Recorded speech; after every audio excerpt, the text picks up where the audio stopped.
Let me give you a brief overview of issues relating to foreign policy, trade policy, and the new arrangements which we are witnessing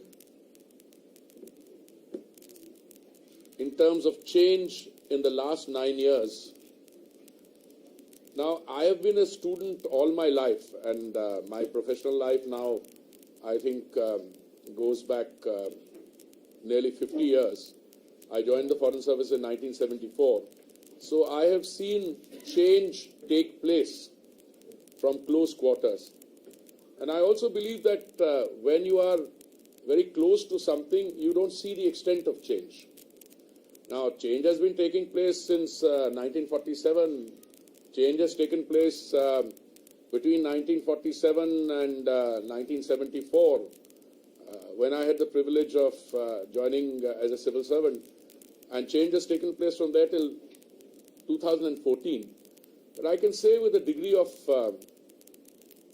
confidence that the change that we witnessed in foreign policy, in trade policy, and in the entire economic system, and the new arrangements which are coming into being in the last 9 years has been somewhat extraordinary. Let me just start by sharing a few statistics with you, and then I have a few other points to make, and then I'd be happy to have a discussion. First of all, today in 2023, if you look at the surveys by the bank, the World Bank, if you look at the surveys by the IMF, they all describe India as the bright spot in the global economy. India will contribute 15% of global growth in 2023 as per the IMF. The rate of growth which is forecast for India in the fiscal year 23-24 is roughly ranging between 6.1% and 6.5%. The IMF says 6.1%, the World Bank says 6.3%, the RBI says 6.5%. By the end of 2023, India will be roughly a $3.8 trillion economy. In 2014, which I'm taking as a reference point because we are looking at 9 years of the Modi government, our GDP was a little over $2 trillion. And as is well known, we have moved from 2014, when we were the 10th largest economy in the world, to being the 5th largest economy in the world today, overtaking, by the way, the United Kingdom, which had 190 years of a particular kind of domination. But it's not the facts which are staring us in the face, but I think the confidence with which the Honorable Prime Minister stated, I think it was the opening of the ITPO, when he said that, and I was deeply, I was overcome with emotion. He said, by the time we finish our third term, or during our third term, we will be the third largest economy in the world. Now, for any head of state or government who is undertaking through his leadership one of the most fundamental transformations that any country can witness, I think speaks volumes both for the country and the leader who's leading that country. Why do I say that? Well, first and foremost, let's see very briefly the downward slide that we were subjected to from, say, 1700. In 1700, according to a Cambridge historian who I'm very fond of quoting, India's share of the world economy was 24.4%. India's share of the global GDP. And its share of globalized industrial output was about 25%. In 1950, immediately after we became an independent country, we had moved to our share of global GDP came down to 4.2%, and industrial output came down to 2%. That is what happened in those 190 years. Now, I want to fast forward GDP in 2014 was 2.7 lakh crores or around $20 billion. So आपने 1947 के $20 billion से we are now moving in the direction of being the world's third largest economy. And again, I know some of my friends in the opposition, find it very difficult to reconcile with such figures. But if you look at the estimates of Ernst Young and others, they say by 2047 we will be a $26 trillion economy. Now, those are estimates. But one thing is very clear, and the purpose here is not to draw comparisons because comparisons are always odious. But look, the fact of the matter is large parts of the world, including the United States, including parts of Western Europe, Japan, are witnessing growth rates in the close vicinity of 0.9%, 1% flat growth. And here even your detractors, if they may be called that, are talking about 6.1% to 6.5% of projected growth in 23-24. So, $5 trillion economy by 25 or 26, which people doubted, is looking at us. A $10 trillion economy by 2030 is again no longer a matter of debate or disagreement. And you are now looking between 2030 and 2040 at doubling that $10 trillion economy. Now, all my life, I've studied, as I said, continuity and change. And I see many of you around here who've looked at foreign policy and trade policy perhaps equally closely or more closely. There are two or three things I want to just mention. In 1947, when we became an independent country, we became part of a world whose agenda had already been established by others. The Bretton Woods institutions, I mean the World Bank, the International Monetary Fund, the General Agreement on Tariffs and Trade, had already been established. Why do I say that? You know, Bretton Woods is a sleepy place in New Hampshire where the talks took place on how the post-war architecture for governance would be established. And out of that came the IMF, the World Bank, and the GATT, because they could not agree on the International Trade Organization, because the US legislature didn't want sovereign decision-making authority to move from its legislature to a body of bureaucrats sitting wherever it was, ultimately in Geneva. So the GATT was created, General Agreement on Tariffs and Trade. Now, if you look at the preamble of the GATT, it's very interesting. I looked at it just when I was preparing to meet all of you, and at the heart it says,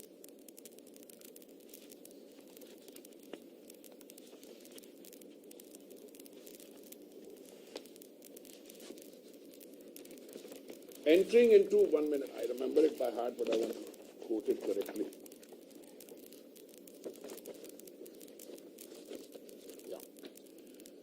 The preamble of the GATT states that relations in the field of trade and economic endeavor should be conducted with a view to raising standards of living, ensuring full employment and a large and steadily growing volume of real income and effective demand, developing the full use of the resources of the world, and expanding the production and exchange of goods. This is the heart of foreign policy and trade policy. And I say this after 50 years of half a century of professional experience. This is the first time in my professional life I'm seeing this actually implemented. Earlier, when I joined the Foreign Service in 1974, it was very fashionable for everyone to say, foreign policy also has economic content, which meant that you had a second secretary level or a first secretary level officer in a mission, I know KP is smiling, dealing with economic affairs, and the ambassador, if he had time from, important political work, he would also devote his time to a little bit of economic diplomacy. Today, there is a fundamental reordering of that. Today, foreign policy, trade policy, domestic policy, all not only appears to be, but is being implemented with a view to benefiting the Indian citizen, India and the world. So I was just saying, I said, what are we looking at here? Modi-led India brings growth, global goods and gratitude. Let me give you an example. When the Honourable Prime Minister travels outside, the Prime Minister of Australia, Albanese, calls him boss.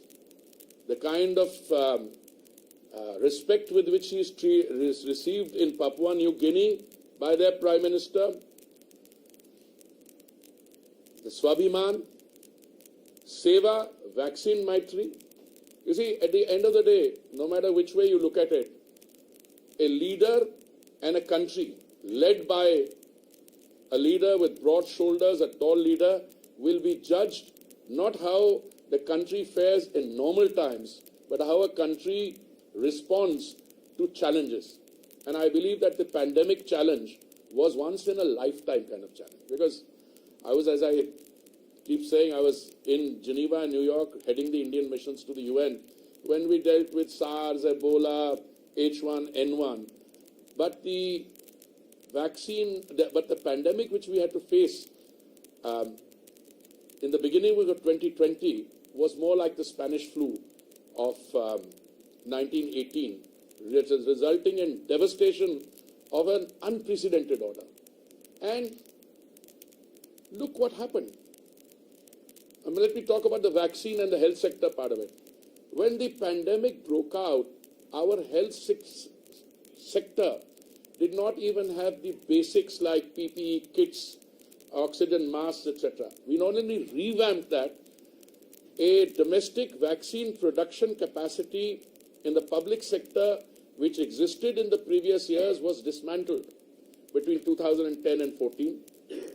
And from scratch, one, through a private sector research done in Oxford, AstraZeneca vaccine manufactured under license in Pune, and another purely domestic, and we were able to supply in excess of 224 crore doses of vaccine virtually free. And yesterday, I think 1 or 2 days ago, I heard somebody in the public recalling that Delhi has a population, I think of about 2 crores, UP has a population of 20 crores, and somebody in heading Delhi was intending for more oxygen than UP was intending. So, but forget about what we did inside, what we did for the rest of the world. 193 countries are there as per my recollection of UN ranking. I think we must have supplied vaccines either free or under preferential commercial rates to 120 countries or so. Now, a country which is able to do that domestically and then supply, so to me that is Seva, Vaccine Maitri, Sankalp. Now, the Honourable Prime Minister turned around the other day. One is that you can be content with your present, you can draw great satisfaction from the fact that you think you are doing well. But the other is to set yourself a challenge that 2047 तक एक विकसित देश बनना है. What does it take to be a विकसित देश? Obviously, I have a lot of material ready. What does financial inclusion means? What does digital inclusion means? Where are we taking this to?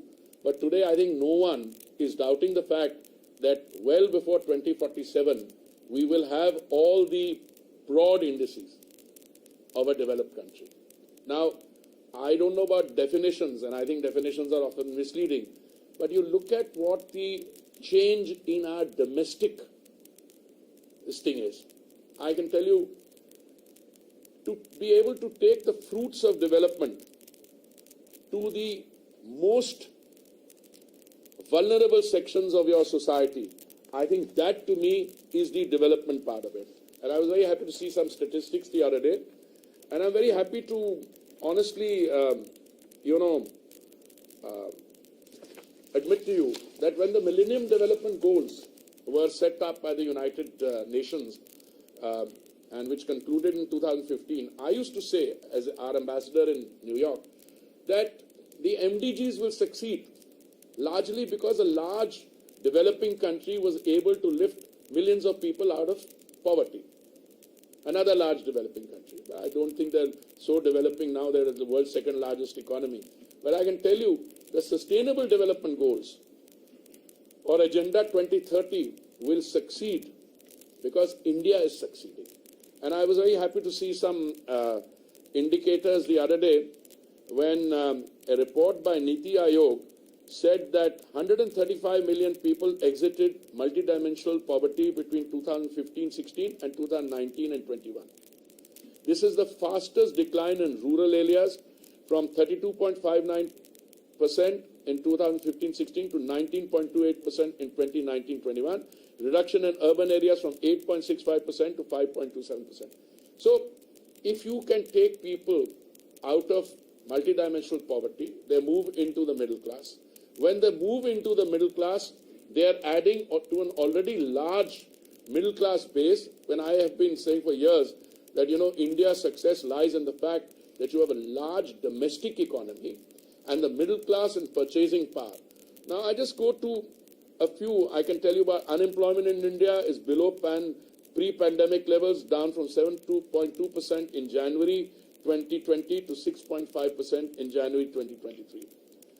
Over 2 crore and 9 lakh youth between the ages of 18 and 23 have added to the EPFO since April 2020. You know what EPFO is? Employees Provident Fund Organization. And that's a measure you can't dispute because they've formally joined that economy. And look, coming to my two ministries and some of the things which really stand out. Let me start by the urban space.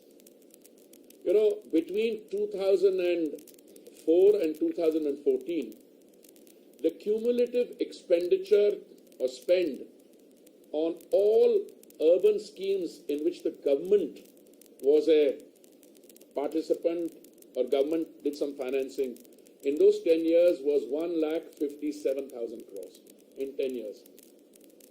In the 9 years of the Modi government, and I'm talking essentially of schemes which began 1,57,000 crores.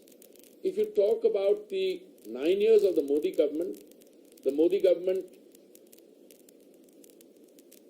came into office in May 2014. The first year or so was taken in the conceptualization of the schemes.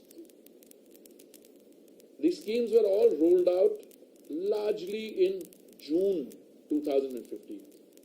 So in the 8 years of these schemes and the 9 years of the overall Modi government, our cumulative spend on the urban space through these programmatic intervention is close to 19 lakh crores. From 1,57,000 crores to 19 lakh crores. I'll give you some other statistics which should provide a picture of what is happening. Most countries in the world, including the larger economies, and I include particularly the larger economies, when they were faced with the challenge of the pandemic, there was a tendency in most of these countries for the governments, and because they had the economic wherewithal, the resources, to provide large stimulus packages. And these large stimulus packages meant that trillions of dollars of stimulus was injected into these economies. What it resulted in was that there was already some inflationary pressure. When the stimulus was injected, that inflationary pressure ended up becoming recessionary. I can share with you, even on record, that one of my first interactions with the head of a very large, perhaps the largest oil company in the world, it was in Summer Davos, was it? And he said, I was a newly appointed minister, a few months old, and we were talking about oil prices.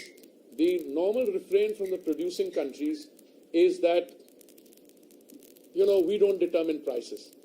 To which a student like me reacts by saying, if you don't determine prices, but you determine the amount of energy you're going to, crude oil you release into the world market, that will determine prices. He said, well, we don't do it. I said, well, I just want to leave you with one thought. There's enough pressure, there's enough problem, there's enough waiting to go wrong. And I can make I don't call it a prophecy because that would be too strong a word coming from a civil servant turned minister. But I can tell you my understanding of the situation is that if you allow the prices to go up, you will face a situation, it becomes a self-fulfilling prophecy, and the tipping point will come, the inflation will become recession, and the demand for energy will drop. And this is precisely what happened. I had a discussion with a gentleman a few months later. So how did you know? I said, I didn't know because I don't understand the situation. I'm a newcomer. I can see it happening. Today, I can tell you India's real energy growth in consumption is 3 times the world average. World energy demand is increasing by 1%. India's is increasing by 3%. How have we been able to manage this trilemma? One is availability, the second is affordability, and the third is sustainability. I can tell you with confidence that I have my ever diligent research team always gives these figures and in front of me. I'll tell you a very simple point. We have navigated our way through this global turbulence. By global turbulence, I mean, the problems in the energy market were there already before February 2022 in terms of, the Russia-Ukraine crisis. We bought from wherever we could. We consumed 5 million barrels of crude oil in a day. We used to buy from 27 sources earlier. Today we buy from 39 countries. Our daily, rush at the petrol pumps is 6 crore. People go to the petrol pump every day to fill up. At no stage during the crisis or today has anyone ever seriously thought. You might have a local issue in, in some area where some line has got disrupted. There was no shortage of energy anywhere. My oil companies give them full marks. Even when there were torrential rains in the northeast, they were able to supply gas cylinders by walking through water, by carrying the cylinders on their shoulders. How were we able to maintain affordability? Because the Prime Minister personally monitored the situation, and on 2 occasions, November 2021 and May 2022, he reduced the central excise on petrol and diesel. The reduction in central November 21 and May 22. He reduced the central excise on petrol and diesel by a significant part, 6 and 13 rupees, 13 and 16 rupees, and the BJP ruled states immediately reduced their VAT. Now this has resulted in a very interesting situation. The only parts of our political system which talk about high petrol and diesel prices are the ones who have not reduced their VAT. Let me give you 1 or 2 examples. I'm talking about the increase between June 21. No, I'm talking about the rate, first of all, petrol and diesel in July 23. Those are the latest figures because we are on 4th of August. In Guwahati, petrol retails at 98 rupees a litre. In nearby Kolkata, it retails at 106 rupees. Difference of 8 rupees per litre. Now, it's not 8 rupees a litre. When you go to fill a tank, I don't know what kind of vehicles you drive, but some of your tanks are 40 litres, some are even bigger. So if it's an average of, say, 40 litres in a petrol tank, 40 into 8, in one go. So this is the difference between Bhopal and Amravati, between Lucknow and Bangalore, between Goa and Raipur. Let me take Goa, 97 rupees 68 paise, Raipur 102 rupees, difference of 4.77 rupees. Differences in all these, this thing is Gandhinagar and Jaipur, 12 rupees different. Gandhinagar, petrol retails at 96.63 rupees a litre. In Jaipur at 108 rupees 48 paise. 11 rupees 85 paise difference. So if you multiply that by 40, and these are the only people who say that petrol price come karo, diesel price come karo. My first thing is that we are happy to look at it if international prices, but we are dependent 80% for our consumption on imports. So the world price has some. But let me also come to world prices. Far-sighted, visionary and bold decision-making by the Prime Minister has maintained availability and affordability. Now we come to world market prices. Let's compare petrol increase and diesel increase between a 2-year period from June 21 to June 23. Now I will take 3 or 4 countries in our neighborhood, and then I will take a few of the larger economies. In the neighborhood, India's increase has been 2.36%. Pakistan's increase has been 50.83%. Bangladesh's increase has been 30.11%. Sri Lanka's 79.61%. This is petrol. Nepal's increase has been 42.39%. Now let me come to the larger economies. USA, during this 2-year period, increase in petrol prices has been 30.15%. 30% increase. In Canada, 24.17%. In Germany, 19.08%. France, 22.67%. This is petrol. I'll also go to diesel. Sri Lanka, the increase.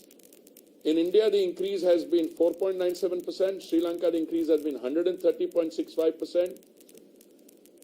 USA, 29.31%. I'm happy to make these statistics available to anyone who... No, we'll make them available. My press team will send them around, actually. Now, I want to say 2 things here. These reduction in excise duty by the Honorable Prime Minister was undertaken at a time when we were feeding 80 crore people 3 meals of dry ration a day, which, by the way, is still going on. Now, some people get up and say, "Are, ye kya ho gaya? Wo kya ho gaya?" I was very disappointed. I mean, I was able to answer one start question, and I took my time on the Swanidhi scheme in the Lok Sabha yesterday. But there were questions on gas pricing, and I was very keen to answer those questions. Why? Because suddenly somebody turns around and says, "Bhai, gas cylinder bada mehenga ho gaya." Now, I don't know, correct me, I think in the last 1 year the price has gone up only once. Okay? Now, people don't realize that there's already a subsidy there. For instance, today in 2023, thanks to all the work done by the Modi government, and the Prime Minister is personally committed to this, the number of gas connections, I think, has gone up. I'm talking about LPG connections from 14 crores to something like 32 or 33 crores. And let me also mention to you that out of this 9 crores 60 lakhs are Ujjwala connections. 9 crores 60 lakh Ujjwala connection means this was a connection given free. During the pandemic, when there was a extreme vulnerability, the Honorable Prime Minister ordered that 3 free gas cylinders would be given to every beneficiary. I was just calculating, and now, even now, we are giving 200 rupees directly, DBT, to the account of the beneficiary. 9 crore 60 lakh people get this. All beneficiary, all gas connections also get a freight subsidy.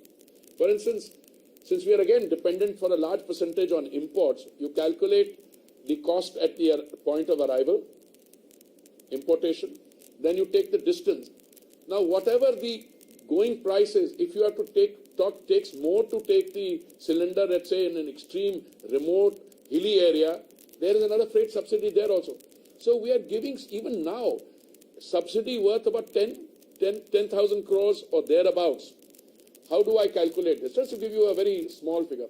9 crore 60 lakh Ujjwala subscribers. They are entitled to 12 cylinders a year. They don't draw 12 cylinders. They don't need to.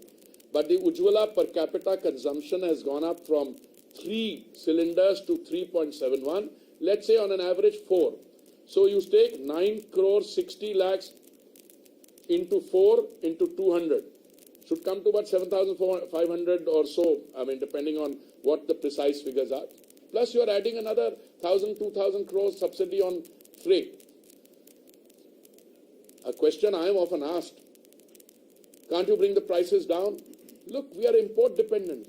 Certainly, the price of Saudi CP, that contract price, went up in 21, 22, 22, 23 from something like $380, $400 a metric ton to $700.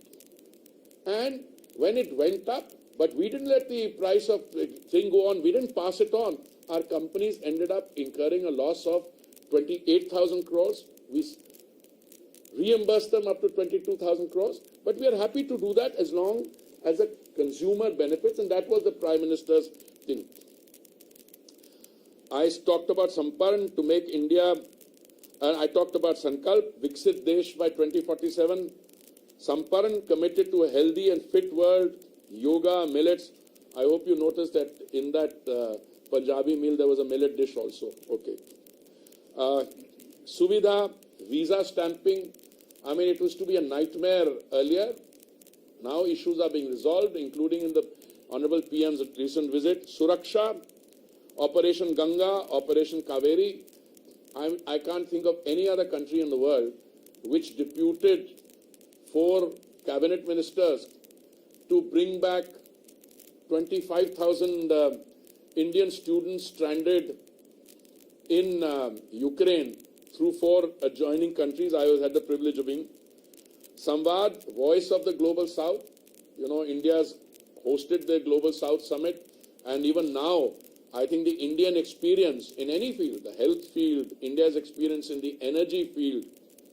Sayog, a temple is being built in the UAE, and Samvedna. You know, people sometimes turn around and say your relations with a particular country are not that good. Why do you come to their assistance? But that's not the issue.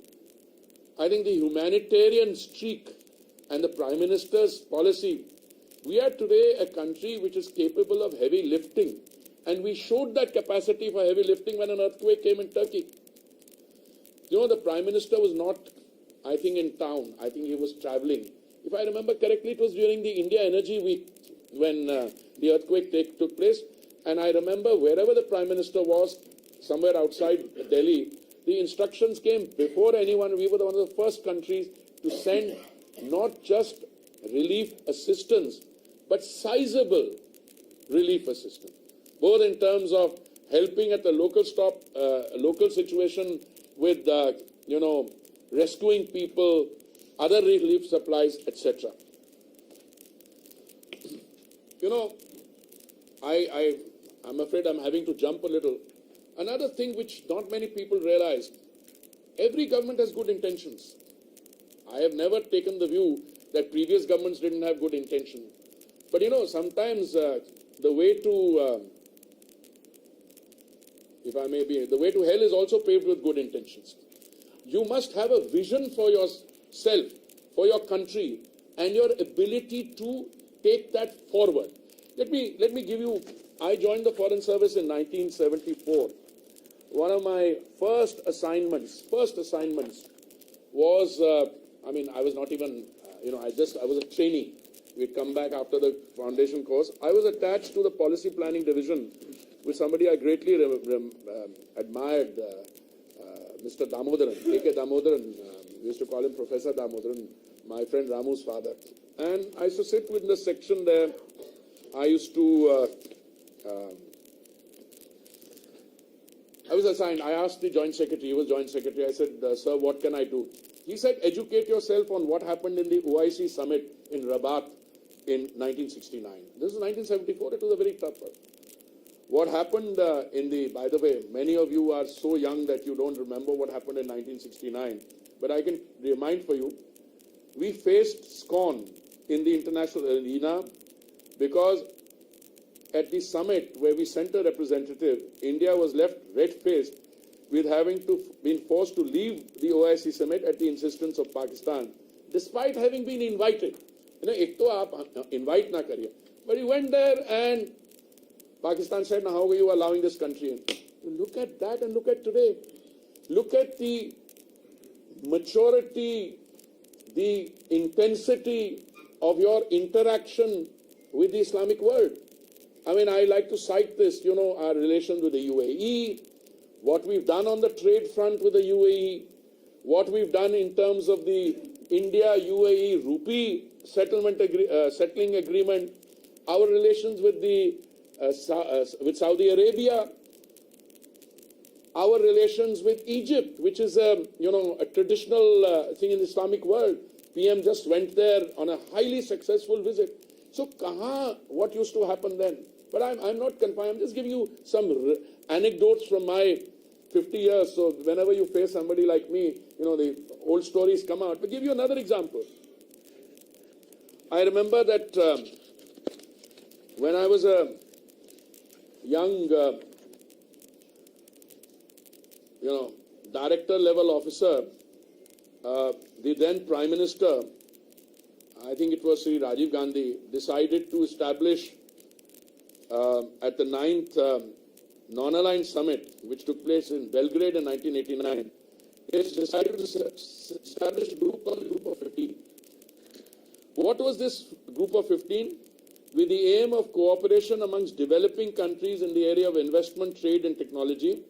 And it was a middling group of countries that did not share much in common, hoping that they would collectively get the strength to engage as interlocutors of the developed world. 1989, not that far back. And the group aspired to talk to the West and present a united front for the developing world. Now, this is the kind of mindset you were in. Even 1980. What is it today? Today you chair the G20, the G7 is talking to you, you go and address the G7. That is the change. And that change, I respectfully submit to you, came after 2014. I can go into individual examples to say how, no. Let's say climate change. People talk about my urban infrastructure and it's fair enough. But today what you're facing is an total extinction of something called a climate skeptics. They used to say, climate change kuch nahi hai. But as you see the facts, the rainfall that you're getting is the highest in 50 years. The global warming is no longer the issue. It's global boiling now. Today you have a situation where, I believe that you guys have this tremendous power. Ek photograph aap laga dete, the narrative changes. I remember when we were on the Security Council, there was a body of a child washed ashore after the Syria conflict. Geeta, you'll remember that. That changed the global narrative on, the civil strife and conflict in Syria. Today, if you open the Western press, you have sights of parts of Greece burning and a child, half clothed, it's boiling there. You see reports from Vermont, in the US, you see parts of Europe. Where was India on the climate before Paris? Normal refrain was. I'm not saying we've gone away from the refrain totally. But I think the Honorable Prime Minister realized before Paris and then again before Glasgow that, it's all very well to say, this is not my problem, he has caused the problem, polluters pays principle. No, you, KP, or the other guy, you caused the problem because you have done you have more consumption, you have more, you create more pollution, and the polluters pay principle. and you had the concept of common but differentiated responsibility. But nobody is running away from that. But the fact of the matter is, if a large country like India only identifies with one part, either you are part of the problem or part of the solution. The Prime Minister said, we will be part of the solution. Today, India is offering to the world in areas. Now, I could have an entire session on, what we've done in climate, but I'll take just one or two examples from my field. Today, you are offering solutions which were unthinkable. Look, I was in Geneva, I was posted to Brazil, and I was looking at what I wanted to do in Brazil. And one of the things which struck me was their great success in biofuels. And the government in Delhi then was also very keen. Mr. Sharad Pawar was Agriculture Minister, the then Prime Minister. We put in place a system, an ecosystem, whereby we would try and get 5% biofuel blending in 10 of our states and union territories. Only 5%. Idea was being, we'll get that ethanol, we'll mix it into petrol. We tried very hard. I was ambassador in Brazil till 2008, May. I went there in 2006, January. I left for New York in, I think, May. I left Delhi. I came back to Delhi in 2008. Forget it. Fast forward. Go to 2014. We ended the year 2014 with a new government with just 1.4% biofuel blending. So I said, sometimes your intentions are good. Many of the things that Modi ji has been able to do are not just because he thought of the idea. Some of these ideas are old ideas, but they could not implement their own ideas. We set ourselves a target after 2014 of 10% biofuel blending, and the target date was November 2022. I'm very happy to inform you, we were able to do it 5 months in advance. And when we did 10% biofuel blending, we saved 41,000 crores on imports. And that 41,000 crores helped us pay our farmers 42,000 crores. Now we are slowly moving from 10% blending to 20% blending. And by the way, the 20% blending target was 2030. We have brought it forward to 2025. In other words, a year and a half from now, all petrol sold at the bunks, 6 crore bunks that we've got, will be E20. It'll have 20% blended biofuel. And the biofuel feed has also changed.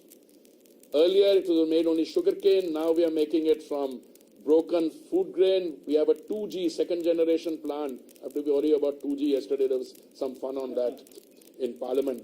Second generation technology from agricultural waste or parali. We are making it from bamboo. We are even going into the third generation ethanol production from gases. And every time I speak, I find that my figures are already out of date.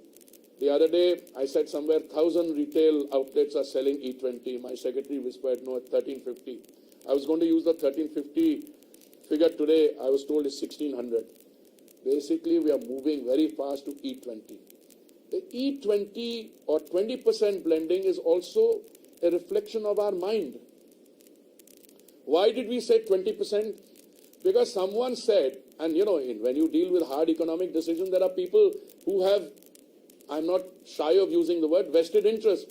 They turned around and said, but अगर 20% आप blending करेंगे तो existing जो engine है उसमें कोई बदलाव की जरूरत नहीं होगी. But what happens is, my question was, if the same manufacturers from Western Europe and Japan can sell cars or manufacture cars which can take 100% mix, why can't we? Now the new generation cars or the hybrid cars which will come to India will have E85 engines, so you can take it up to 85. So today it's an entirely new field of biofuels coming in. But that's not only that. CBG, compressed biogas, and I know we are now running out of time and you have an 11 o'clock parliament, so I'm going to do this. We can continue this informally some other time. We have a plan to set up 5,000 SATAT plants. Okay? And I'm very happy to inform you that with many states we are in this thing. So, friends, let me quickly rewind our economic history from 1700, when you were a global leader, when a Seth sitting in Calcutta could transfer the entire proceedings of the East India Company through one bill of transaction. From there down, after 190 years of colonial association, I'm not even calling it dominance, association down to 4%, 4.2% and 2 point this thing for the industrial this thing, you're slowly picking up. 2014, 10th largest, 2023, 5th largest economy, and we are going to be the 3rd largest economy. And if you look at the decade ahead, and this is what I think a far-sighted leader does, it's not just setting a target. There's no point in my setting a target if the ecosystem doesn't go. Now everybody is saying India is the place. Why? Because you've been able to make those changes, you have these new arrangements. FTAs earlier, and this is my concluding point. It's not that we did not want to sign FTAs or we didn't sign FTAs, but there was a fundamental flaw in them. You were not careful when you signed those FTAs. You had provisions on rules of origin in them. So if my FTA is with this gentleman here, Thailand, let's say, and Indonesia, very good. Yeah, the FTA is supposed to increase trade between the two trading partners. And when there's an increase in trade, both sides benefit. But the rule of origin was so loosely written that the goods which were coming in from that source, I don't mean any one country, Thailand or something, it was from one major supplier, as a result of which the manufacturing industries, I'm not talking about India, throughout the world had an impact which completely made them vulnerable, and the manufacturing sector was disappearing. So today, I can tell you, I think Rajiv was the one who was briefing all of you the other day, Rajiv Chandrasekhar, my friend, and he said, I have 3 iPhones, they're all made in India. That is the difference. So I'm going to conclude here. I have still a lot to go, but I'll be happy to open it up for 5-10 minutes of question time, and then I think all of us have to go to Parliament. Yes, Vishnu. Just very brief question. Fantastic statistics. Please give us the statistics. You will get all the statistics. Have it by the end of the day. No, not only end of the day. We'll give it before that, because I have the material. I have all the material here. Just cull out mostly what I said, and then in a separate note what I wanted to say, but I didn't have the time. Yeah. So the question is, what is the news peg over here? Why are you saying all of this? Is this peg to G20 happening? G20 is the whole peg is Vixen. What is 2047 and what we have done in the last 9 years? I think that 9 years and going forward into the third term, third largest economy, why do we have a degree of confidence on being able to do this? That's my conceptualizing. Rajiv must have had, I think, similar. I think Jaishankar ji will also be doing others. I have 2 ministries portfolios. I've tried to weave in parts of that here. I mean, I'll give another statistic. This is a McKinsey study that India is building between 700 million and 900 million square feet of urban space every year, which is the equivalent of a Chicago. So this is the broad peg on that. So I have one question. In the current political atmosphere, every state government is offering freebies. Our budgets are not surplus. How much of a challenge do you see the state subsidies free to India's goals of becoming a I used the expression, madam, the good intentions, making freebies, making transport, bijli, free. There's a good intention, but it is the way to hell, because you've got now levels of bankruptcy in many of the states. You just have to see the state of countries, where countries are reaching. I don't want to name countries, but you all know what we're dealing with. They are not able to pay. I mean, in the case of a neighboring country in India, South, we extended $4 billion of different forms of assistance to them. And so, let's be very clear. At the end of the day, a subsidy has to be targeted at those who are the most vulnerable. The subsidy has to be targeted in a manner that it brings relief, but the subsidy has to be digressive. A subsidy cannot get entrenched for all times to come. Otherwise, then you're killing all the competitors. This is something Mr. Modi has been able to do. Sir, actually, all your data and everything, opposition is saying that, okay, government is telling we are going ahead as far as financial, achievements are there. But the social fabric, like things like Manipur and no. Then I'll tell you something. I think, look, democracy, opposition must be allowed to speak. But I think they've made up their mind that they're going to be in the opposition for all their lives. Let me just explain something to you. What is the value of parliament? I think the value of parliament is their ability to put us on the mat. All right. Now what has happened is, we have offered to have a discussion, and this is such a good opportunity that if you want a discussion on Manipur, we are ready for the discussion. Laying precondition, you must do this or you must do that. So I think उन्होंने अपने पैर पे कुल्हाड़ी मारी. And let me give you another, since the madam asked a question on freebies. इनका दो तरीके का स्टाइल होता है काम का. एक है, we generate the productive assets, we produce the resources. इनका स्टाइल क्या है? चिदम्बरम जी जब वित्त मंत्री थे, उनका स्टाइल काम करने का था कि आज महंगाई है तो ऐसे करो, आप ऑयल बॉन्ड्स फ्लोट कर दो. तो ऑयल बॉन्ड्स इन्होंने क्या फ्लोट किए? 1,40,000 करोड़ के ऑयल बॉन्ड्स फ्लोट किए, जिसमें हमें अब 3,50,000 करोड़ वापस देना चाह रहा है. तो freebies, deferring decision. Look, you want to run a country, there is no other way than the Modi way, which is you take responsibility and you bite the bullet in terms of taking the hard decision to do it. अब ये कहना कि वहां पे ये हो गया, वहां पे हो गया. अभी तो आपने कुछ दिन पार्लियामेंट के रहते, they wasted the rest, and many of them have come to me individually. I said, yeah, हमसे गलती हो गई. We should have allowed question hour to run. We could have talked to you about gas. मैंने कहा मैं तो I'm willing to have an open forum on all these issues. It's not that we don't want to provide relief, but आप discussion करने का, because I don't think they have a case. कल दिल्ली की discussion में लोकसभा में आपने सुनी, apart from a brilliant performance by the HM, I was looking at the opposition faces. What were they saying? What were they saying? Here is a track record of somebody of what I call less than responsible governance, and you want to give power. अपने अधिकारी के कमरे पे रात को 2 बजे red करवा दी, उसके कमरे से ले गए. You want to? These are the issues. But I think we have to go to Parliament. I'm very happy to continue this discussion. Yeah, please. So we have been buying, crude from Russia at a very highly discounted rate for last 1 year. More than 1 year, actually. More. Yeah, more than 1 year. Yeah. And our crude has been finding way to European markets also. And a number of European countries are very happy that we are getting crude through India, because India is buying it at a very discounted rate. And we are Don't believe any of these stories.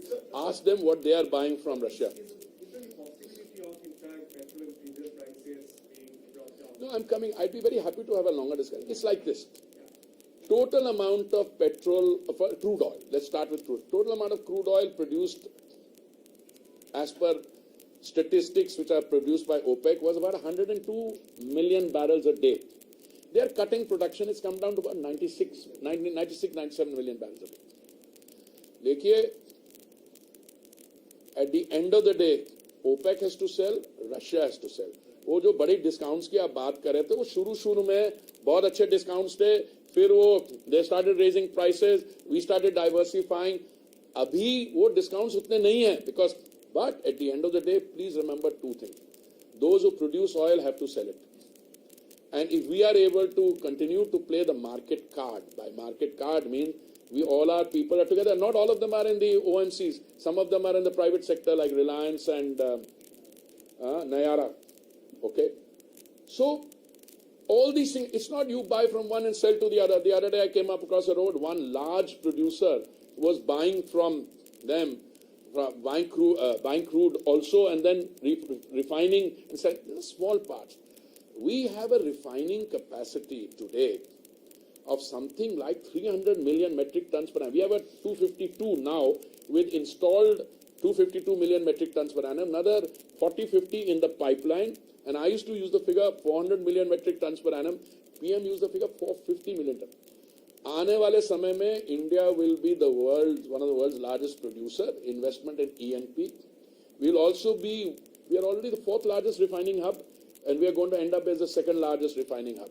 Because you're looking at a transition when fossil fuels will have to go away. But our refineries are not just going to make petrol and diesel, they will make petchem, they will produce green hydrogen. And by the way, green hydrogen is a story I would have liked to talk about, because those are the new things coming in, but please send them some material on our green hydrogen. Can I just one last question? You speak about urban spaces, but every time we have monsoons and rains, the cities come tumbling down.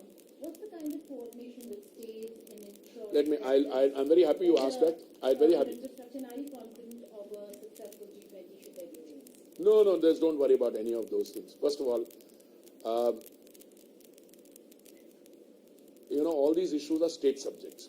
So I'm afraid we end up issuing advisories. I'd be very happy to share those advisories with you. But what you're witnessing in terms of this thing, this is not urban planning problems alone. We are very fortunate that during this 9 years of the Modi government, our reprocessing of waste has gone up from 17% in 2014, which meant if you produced 100 tons of waste, you only processed 17%. Today it's gone up from 17% to 76%. In the next few years, we will be able to remediate all those legacy dump sites, etc. You have to do simple things, Geeta. You have to segregate the waste at the point of production. Dry waste, wet waste. Wet waste becomes compost. Dry waste has to be taken to a reprocessing site. The people who are getting into trouble are not doing their normal daily work. They have to clean the drains. You cannot throw the kura into the drain. You have to do the dredging where it's required. So I'd be very happy to sit with you. We will have a very successful G20. All hands on board, all efforts. And by the way, it's not just India. I was in New York when, the highest rainfall in 50 years took place. And by the way, July, I'm going to get the figures now. July is probably 22 days in July will end up to be the hottest days in recorded history. So we have to deal with the climate thing. But in India, because we are engrossed with this and we are facing this challenge, we are very confident of being able to meet it. Thank you. I must now draw a...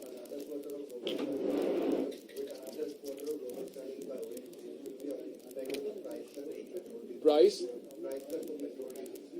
They've made good this thing, and if the international prices don't go through the roof or remain stable, yeah, it's always a possibility.